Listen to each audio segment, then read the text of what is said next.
Hello students.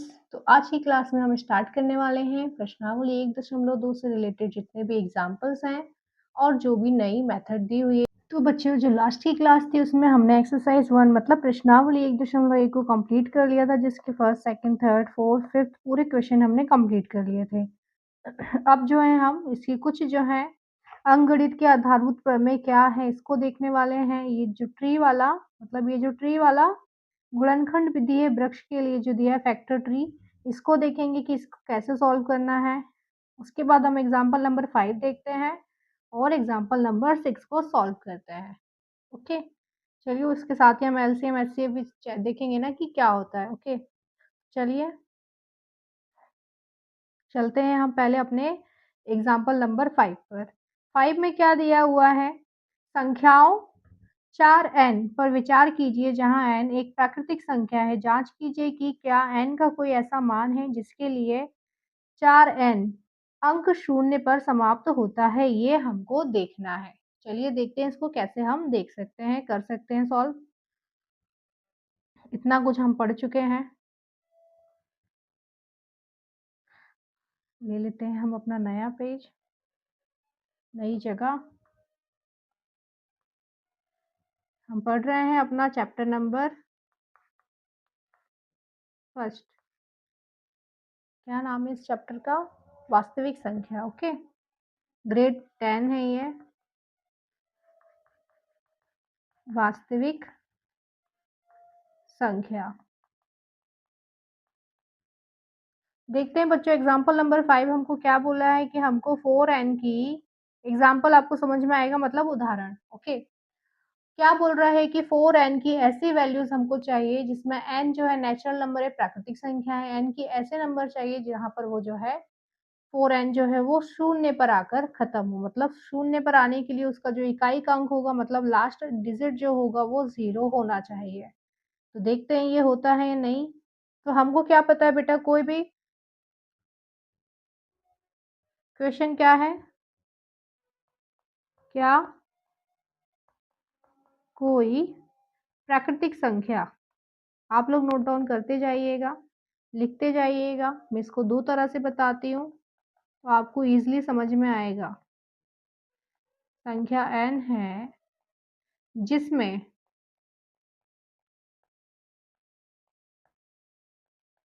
4n का अंत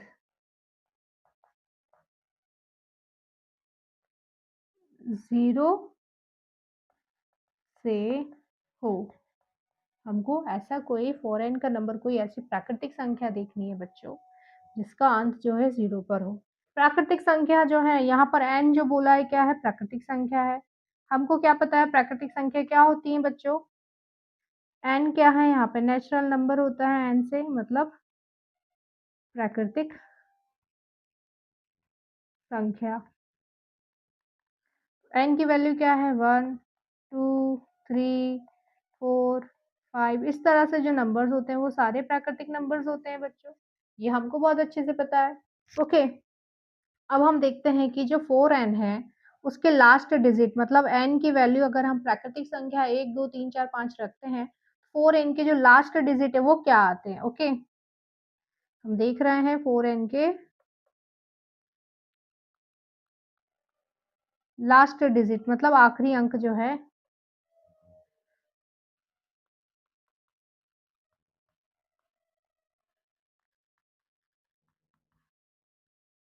तो हमको क्या पता है बेटा 4n मतलब हमने अगर 4n की वैल्यू 1, n की वैल्यू 1 रखी यहाँ पर, तो 1 टाइम में 4 को गुणा करेंगे तो 4 1 जा 4 आ जाएगा। मतलब इसका जो लास्ट अंक है, मतलब आखिरी का जो नंबर है, लास्ट डिजिट,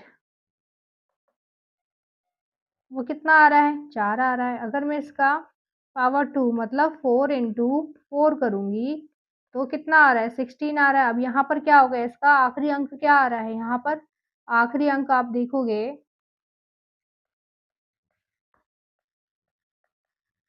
यहाँ पर 4 है, यहाँ पर आखिरी अंक क्या है?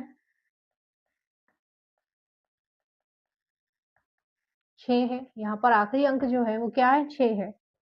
और यहाँ पर 4 की पावर अगर 3, मैं पूरा सीक्वेंस में लेके चल रही हूँ, 1 2 3 1 2 3 4 पूरा 7 लेके चल रही हूँ। तो अगर मैंने 4 का इंटू 4 का इंटू 4 3 बार कर दिया तो क्या आ रहा है आंसर, 64 आ जाएगा, मतलब 64। फिर हमारा जो आखिरी अंक क्या आ जाएगा, यहाँ पर 4 आ जाएगा। अब मैंने 3 तक किया था, मैंने यहाँ 4 कर लिया, 4 इंटू 4 इंटू 4 इंटू 4 कितना आ रहा है, 256। 256 आता है इसका, ओके। तो 256 में आखिरी अंक क्या आ रहा है बच्चों, यहाँ पर 6 आ रहा है। तो अगर आप यहाँ पर एक पैटर्न देखोगे, अगर आप यहाँ पर एक जो है, जो पैटर्न देख रहे हो आप, ये जो अगर पैटर्न देखोगे, क्या आ रहा है, 4 6 4 6, ऐसे आगे ही बढ़ता जाएगा, 4 6 4 6 4 6, ये रिपीट होता जाएगा, ओके। बट यहाँ पर क्या नहीं आ रहा है, 0 नहीं आ रहा है, जो कि हमको चाहिए था, यहाँ पे 0 नहीं आ रहा है। अगर कोई भी जो लास्ट डिजिट है कभी भी 0 नहीं आता है, तो कोई भी n ऐसा नहीं है जिसमें 4n का अंत 0 हो जाए, ओके। इसका स्टेटमेंट क्या हो जाएगा, यहाँ पे 0 नहीं आ रहा है बेटा, हम कितने भी नंबर्स रख लेंगे, नेचुरल नंबर्स रख लेंगे, तब भी यहाँ पर 0 नहीं आ रहा है। आखिरी का ही अंक तो चाहिए हमको, ये जो इकाई की वैल्यू होती है, ये यूनिट डिजिट यही तो चाहिए। अगर यही 0 नहीं आ रहा है कहीं पर भी, तो हम कैसे बता दें कि 4n का कौन सा ऐसा n की नंबर है जहाँ 4n का अंत 0 हो जाए, तो नहीं हो पाएगा, ओके। चलो इसका लास्ट जो है वो स्टेटमेंट देखो आप, इसको आप लिखोगे, लास्ट डिजिट कभी भी जो है 0 नहीं आता है, यहाँ पर क्या है, अगर आखिरी अंक, हिंदी में लिख लो, आखिरी अंक 0 कभी भी 0 नहीं आएगा, नहीं आता, तो कोई भी n ऐसा नहीं है, तब कोई भी n का ऐसा, कोई भी n का ऐसा कोई मान ही नहीं है, ऐसा नहीं है जिसमें 4n का अंत 0 हो, क्या हो, जिसमें 4n का अंत 0 हो। ये था हमारा एक तरीका। हमको क्या पता है बच्चों, अगर कोई भी नंबर, यहाँ पे देखो, अगर कोई भी नंबर का लास्ट जो है 0 आना चाहिए, तो वो क्या होगा, 0 आने के लिए बेटा उसको 10 बनना पड़ेगा, 10 बनना पड़ेगा। अब 10 किसके मल्टीपल होंगे, 5 और 2 के। अगर आप 4n को अगर आप छोटा करोगे, 4n को और छोटा करोगे, तो ये किसका स्क्वायर है बेटा, 4 किसका स्क्वायर होता है, 2 का स्क्वायर होता है। तो आप इसको 2n कर दोगे, मतलब ये 2 से तो डिवाइड हो जाएगा, बट 5 से डिवाइड नहीं होगा, 5 से तो ये डिवाइड होगा ही नहीं। अब जो है अगर कोई भी संख्या जो है, अगर 10 0 लाना है हमको, हमको अगर 0 लाना है, तो उसका इम्पोर्टेंट क्या है, वो 10 से डिवाइड होनी चाहिए, 10 से मतलब भाग जानी चाहिए, पूरी पूरी तरह से विभाजित होनी चाहिए।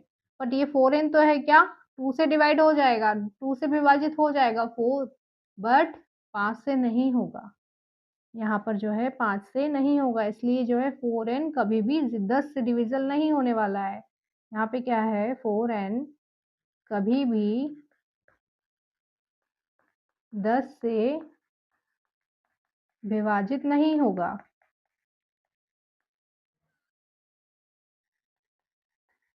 नहीं होगा, इसलिए क्या है इसका, इसलिए इसका अंत कभी भी 0 नहीं हो सकता, ओके। ये था हमारा एग्जाम्पल नंबर 5। इससे रिलेटेड क्वेश्चन अगर आता है, कुछ और भी देते हैं, तो आपको सॉल्व करके देखना पड़ेगा, ओके। ये था हमारा एग्जाम्पल नंबर 5। अब हम चलते हैं कहाँ, नेक्स्ट टॉपिक जो है हमारा अभाज्य गुणनखंड। चलिए देखते हैं अभाज्य गुणनखंड क्या होता है।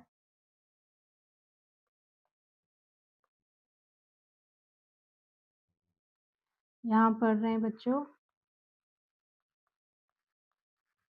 अभाज्य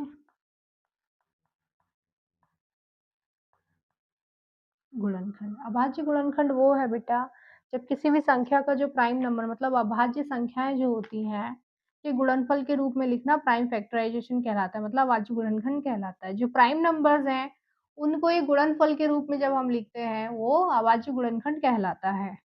आप इसकी चाहो तो डेफिनेशन लिख सकते हो, मैं बोल रही हूँ मतलब परिभाषा जो है इसको लिख सकते हो। किसी संख्या किसी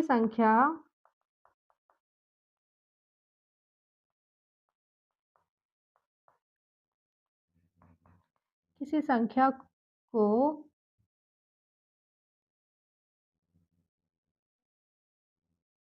मतलब अभाज्य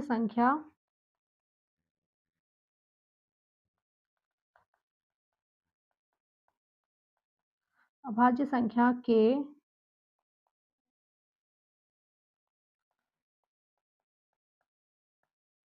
गुणनफल के रूप में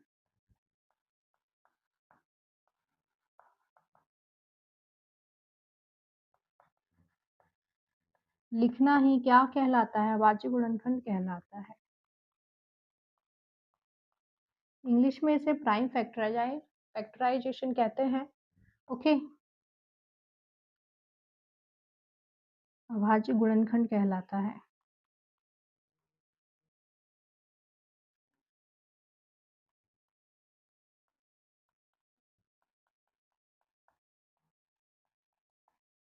अभाज्य गुणनखंड यहाँ पर कहलाता है। ओके, आपको पता है अभाज्य संख्याएं कौन-कौन सी होती हैं बेटा?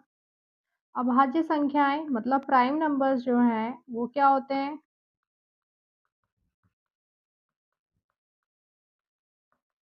अभाज्य संख्याएं वे संख्याएं होती हैं जो या तो 1 से भाग जाती हैं, मतलब 1 से विभाजित होंगी और उसका मतलब गुणनखंड एक 1 होता है, एक वो खुद होता है।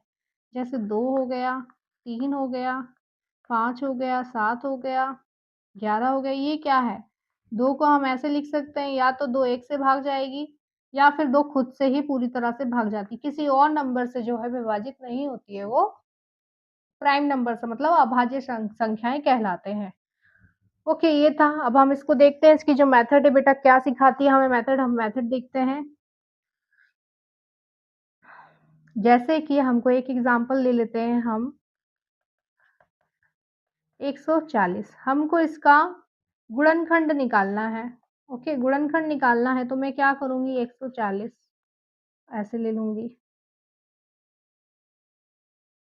आप देखो यहाँ पर आप समझना बेटा, अगर लास्ट का जो डिजिट है मतलब जो इकाई का नंबर है यूनिट डिजिट जो है वो अगर 0 है या 2 है, 6 है, 4 है, 8 मतलब जो 2 का पूरा टेबल होता है वो पूरा अगर यहाँ पर आ जाता है 2, 4, 6, 8 फिर 10, 10 मतलब लास्ट का अगर 0 होता है। तो ये सब क्या होते हैं 2 से तब तक डिवाइड जाते रहते हैं जब तक लास्ट के डिजिट ये हैं। देखते हैं इसको, अभी यहाँ पे 0 है मतलब ये 2 से जाएगा तो ये देखो 2 7 ज़ा 14 मतलब 2 सत्ते 14 और 0 का 0। 2 तिया 6 एक इधर आया 2 पंजे 10 अब कितना आ गया 35 आ गया। 35 जो है वो 35 किससे भाग नहीं जाएगी? 2 से नहीं जाएगी क्योंकि पीछे 5 आ गया। अब 5 अगर आ जाता है तो या तो वो 3 से जाता है या 5 से जाता है।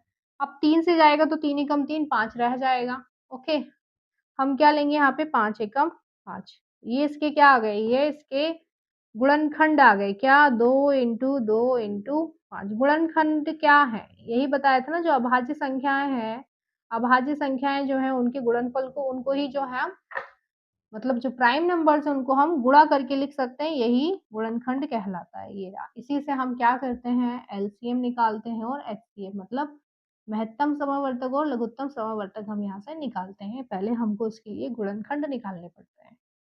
तो ये था हमारा एक मेथड। अभी हम जो है एक और वृक्ष वाला बताया है इन्होंने मतलब ट्री मेथड। हम ट्री मेथड को पढ़ते हैं।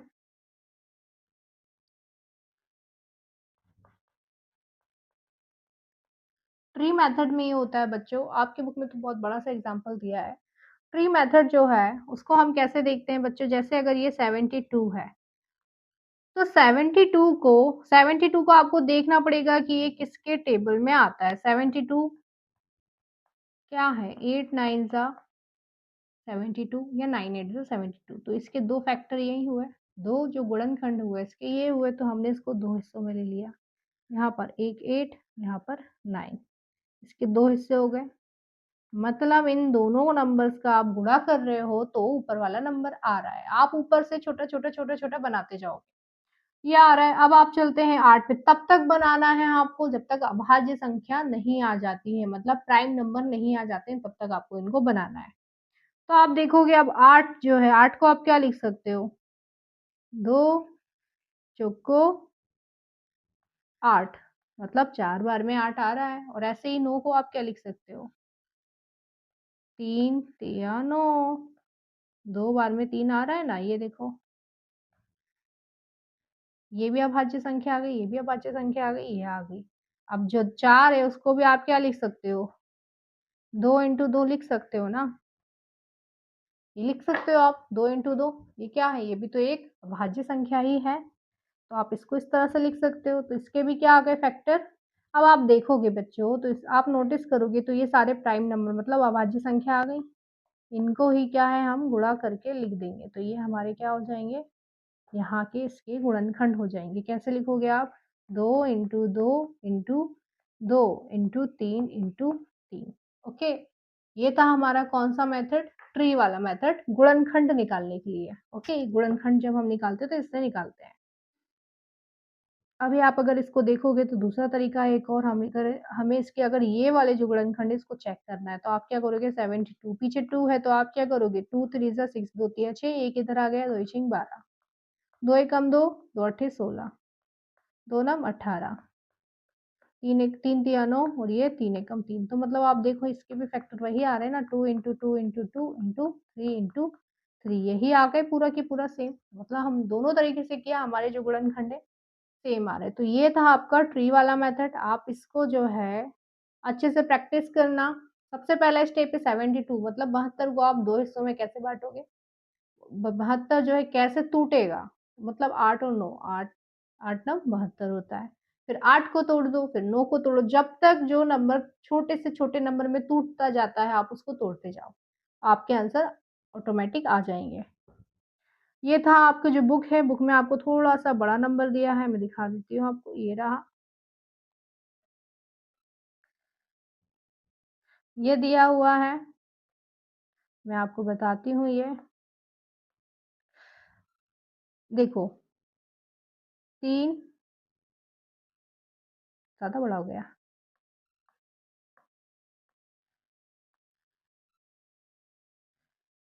32760 ये नंबर है।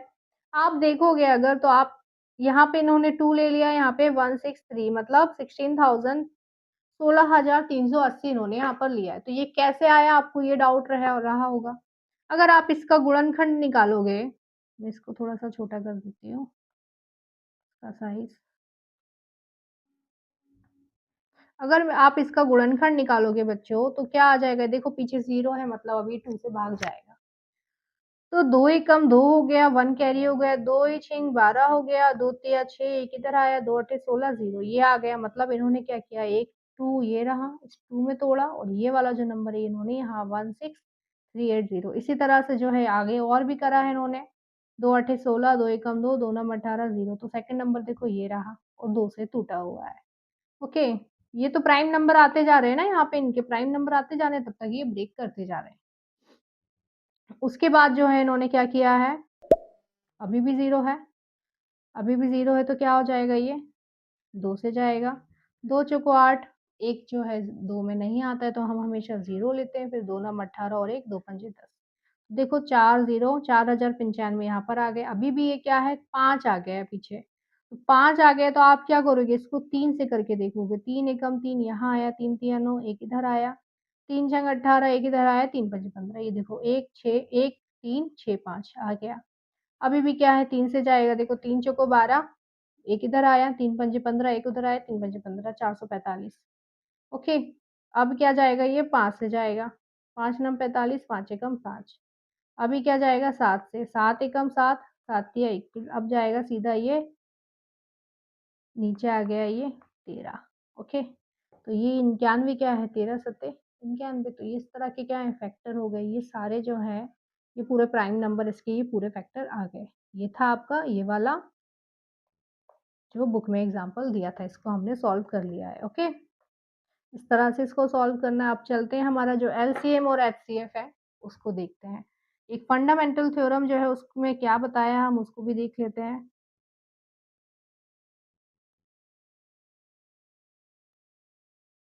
आपकी जो फंडामेंटल थ्योरम है उसमें बताया है अंकगणित के आधारभूत प्रमेय, ये है आधारभूत प्रमेय, ओके यही है फंडामेंटल। हिंदी में लिख देती हूँ मैं।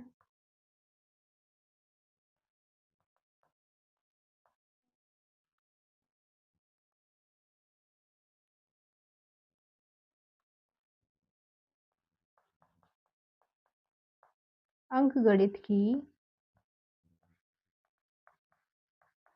आधारभूत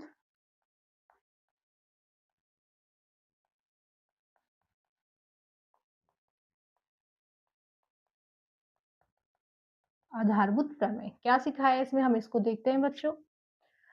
ये जो थ्योरम है इसमें हर संख्या का जो प्राइम फैक्टराइजेशन है, मतलब इसका जो गुणनखंड है, अभाज्य गुणनखंड हमेशा क्या होता है, यूनिक होता है। ओके, इसका सिर्फ इतना सा है कॉन्सेप्ट। हर संख्या का अभाज्य गुणनखंड मतलब प्राइम फैक्टराइजेशन, प्राइम फैक्टराइजेशन मतलब अभाज्य गुणनखंड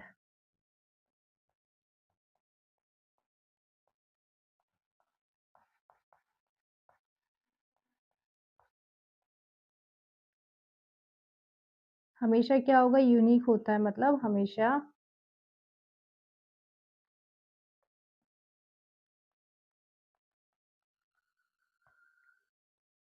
ये यूनिक होता है। ओके ओके, बस क्या होता है इसमें जो ऑर्डर है वो बदल सकते हैं। ओके, बट ऑर्डर जो है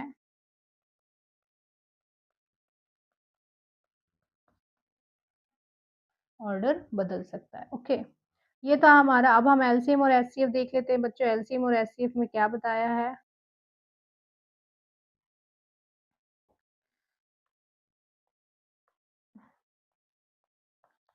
एलसीएम एलसीएम क्या होता है बच्चों, लीस्ट कॉमन मल्टीपल होता है।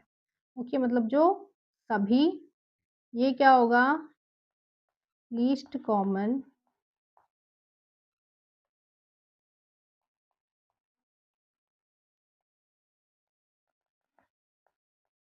मल्टीपल, मतलब जो सारी संख्या है, मतलब जितने भी प्राइम नंबर्स होंगे उसकी हाईएस्ट पावर जो होती है वो एलसीएम होती है। सभी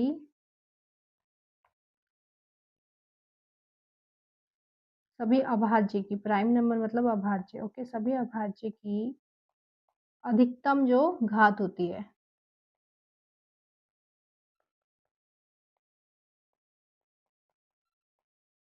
ऐसे ही एचसीएफ जो है वो क्या होता है, मैं कितनी बार बोल चुकी हूँ, highest common factor.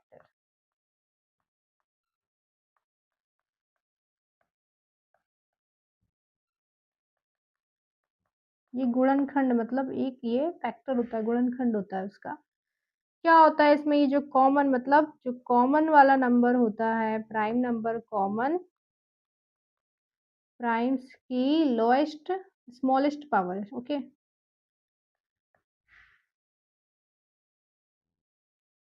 Smallest power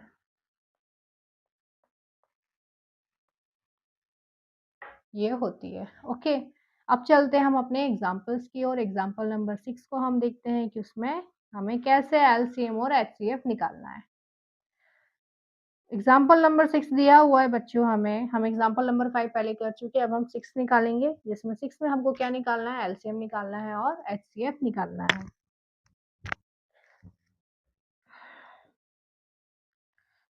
देखते हैं एग्जाम्पल मतलब उदाहरण नंबर 6 दिया है हमको, 6 और 20 का एचसीएफ और एलसीएम ज्ञात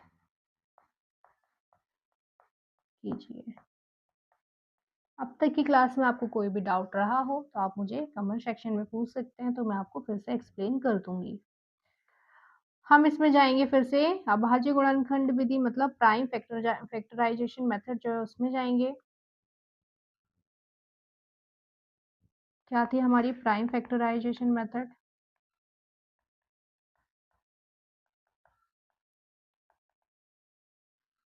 620 6 का अगर लिया बेटा 6 आ रहा है मतलब अभी 2 से जाएगा 2 3 ज़ा 6 और 3 1 ज़ा 3 तो ये यहाँ पर कम कंप्लीट हो गया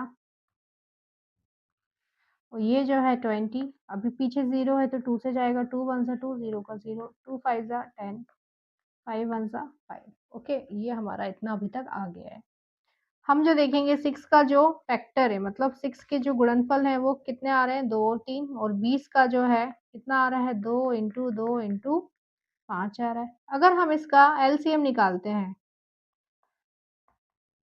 एलसीएम में क्या होगा बच्चों स्मॉलेस्ट पावर मतलब हाईएस्ट पावर होगी किसकी? जो प्राइम नंबर होंगे उसकी। आप देखो यहाँ पे प्राइम नंबर 2 है, 3 है, 2 है, 5 है, ओके। अब आप देखोगे यहाँ पे 1, 2 है, नीचे भी 1, 2 है, तो हम दोनों को एक बार लेंगे सिर्फ, ओके। हमने एक बार ले लिया इसको। फिर 3 है ऊपर, नीचे नहीं है तो हमने 3 को भी एक बार ले लिया। नीचे 2 है एक और, ऊपर नहीं है तो हमने इसको भी 2 बार ले एक बार ले लिया। फिर हमने 5 देखा, 5 नीचे एक बार है, ऊपर नहीं है तो हमने यहाँ पर 5 को ले लिया। कितना हुआ 3 दूनी 6 हुआ, 2 पंजे 10 हुआ। आपने दोनों को गुणा किया तो आंसर आया 60 मतलब यहाँ पर जो है इसका एलसीएम कितना हो गया 60 हो गया।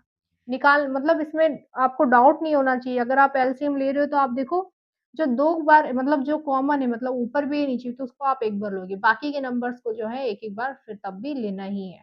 बस जो ये 2 कॉमन नंबर है उनको एक बार लेना है। ओके? एचसीएफ क्या होता है? हाईएस्ट कॉमन फैक्टर आप देखोगे तो दोनों में 6 और 20 में जो है हम देखो 6 के मल्टीपल में यहाँ लिख लेते हैं इसको 6 के जो है कितने हैं बेटा 2 इंटू 3 है और 20 के जो है 2 इंटू 2 इंटू 5 है। आप देखो इनमें कॉमन नंबर कौन सा है ऊपर 2 है नीचे भी 1 2 है तो हमने एक बार इसको ले लिया। अब ऊपर 3 है नीचे 3 नहीं है तो हम नहीं लिख सकते। नीचे 2 है ऊपर 2 नहीं है एक और तो हम नहीं लिखेंगे 5 नीचे ऊपर नहीं है तो हम इसको भी नहीं लिखेंगे। जो कॉमन था हमने उसको ले लिया तो क्या था वो 2 था। तो हमारा ये जो आंसर है क्या आ गया ये हमारा आंसर जो है यहाँ पर एचसीएफ जो है 2 आ गया। इसी तरह से जो है आप आगे के भी क्वेश्चंस को सॉल्व करोगे कि किस तरह से एलसीएम और एचसीएफ निकालना है। अभी भी जो है अगर कुछ डाउट होता है, तो आप मुझसे पूछ सकते हो। आप 6 और 20 का जो फैक्टर है, उसको मैं ट्री वाले में भी बता देती हूँ आपको। 6, 20, 20 को आप कैसे तोड़ सकते हो? 2 का इंटू अगर 10 में होगा, ओके?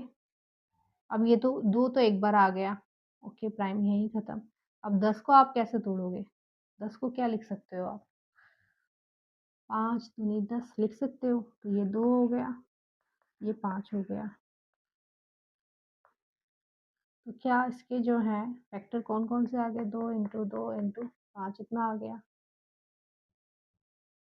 और ऐसे ही 6 जो है 6 को आप क्या लिख दोगे 2 का इंटू 3 में करोगे तो यही फैक्टर है इसके। तो आप देखो यहाँ पे यही तो फैक्टर थे इनके भी 20 का यहाँ पर जो था 2 इंटू 2 इंटू 5 2 इंटू 3 ये रहा। इसी तरह से हमने इसको ये ट्री वाले मेथड जो है इससे भी हमने इसको कंप्लीट कर लिया है। अभी जो है हमारे एग्जाम्पल नंबर 6 तक हो गए हैं। जो नेक्स्ट क्लास है उसमें हम एग्जाम्पल नंबर 7 और 8 को भी कंप्लीट करेंगे, जिसमें हम एचसीएफ और एलसीएम को ही फाइंड करेंगे। फिर हम जाएँगे एक्सरसाइज 1.2 पर। ओके? अभी तक की क्लास आपको पसंद आई हो तो वीडियो को लाइक, शेयर ज़रूर करना और सब्सक्राइब करना ना भूलना। मिलते हैं हम अपनी नेक्स्ट क्लास में आगे के एग्जाम्पल्स के साथ। तो बच्चों जो आज की क्लास थी उसमें हमने जो एग्जाम्पल नंबर 5 था उसको कंप्लीट किया और एग्जाम्पल नंबर 6 उसके साथ ही जो है अभाज्य गुणनखंड विधि मतलब प्राइम फैक्टराइजेशन मेथड जो थी उससे किस तरह से गुणनफल निकालने हैं उसको हमने सीखा और कैसे एलसीएम एचसीएफ को फाइंड करना है। आप सबसे उम्मीद करूंगी कि जितना भी अभी सीखा उसको बहुत अच्छे से प्रैक्टिस करना ताकि हम प्रश्नावली 1.2 को स्टार्ट कर सके।